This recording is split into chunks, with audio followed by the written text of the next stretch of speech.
HSC 27 batch ম্যাট্রিকের এই বন্ধে পড়লে কিভাবে বুয়েটে ফার্স্ট, ঢাকা মেডিকেল কলেজে ফার্স্ট হওয়া যাবে। ঢাকা ভার্সিটি নিয়ে আমরা চিন্তা করতেছি না, বুয়েট আর মেডিকেলে রাখবে কোনোভাবে। সেটার ক্ষেত্রে তোমাকে যেটা করতে হবে, প্রতিদিন ভোরে উঠে একদম একদম যখন সূর্যটা উঠতেছে তখন তোমাকে ভাই সবার আগে ইঞ্জিনিয়ারিং কোশ্চেন ব্যাংক পড়তে হবে। তবে ইঞ্জিনিয়ারিং কোশ্চেন ব্যাংক পড়ার জন্য তোমার কিছু বেসিক লাগবে। দ্যাটস ওয়াই অবশ্যই তোমাকে কনসেপ্ট বুক পড়তে হবে।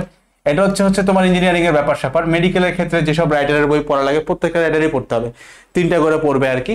এন্ড অবশ্যই মেডিকেল কোশ্চেন ব্যাংক এই বন্ধের মধ্যে তোমাকে চেষ্টা করতে হবে ভাই পুরোটা শেষ করে ফেলার। যদি মোটামুটি এই কোশ্চেন ব্যাংক এবং কনসেপ্ট বুক, প্রিপারেশন বুক যা আছে সব শেষ করতে পারো, তাহলে কাজ আসলে শেষ না। তারপর হচ্ছে তোমাকে ইঞ্জিনিয়ারিং এর জন্য যেমন ফিজিক্সের ক্ষেত্রে প্রায় 3টা রাইটার থাকে, তপন, মানে কমপক্ষে তপন, ইসাক, সেলু, পারলে প্রামাণিকও। এটা যেমনে হোক ভাই তোমাকে শেষ করতে হবে। এটা যদি না করো ভাই বুয়েট মেডিকেল, ঢাবি তো বাদ দাও, বুয়েট মেডিকেলে ফার্স্ট হওয়া ভাই অসম্ভব। ঠিক আছে, তুমি যে এতক্ষণ ধরে ভিডিওটা দেখতেছো, তুমি তোমার ওইসব ফ্রেন্ডদেরকে নক দাও যারা হইতেছে এখন থেকে বুয়েট মেডিকেল ঢাবিতে ফার্স্ট হইতে যাচ্ছে, তাদেরকে একটু মেনশন দিয়ে যাও।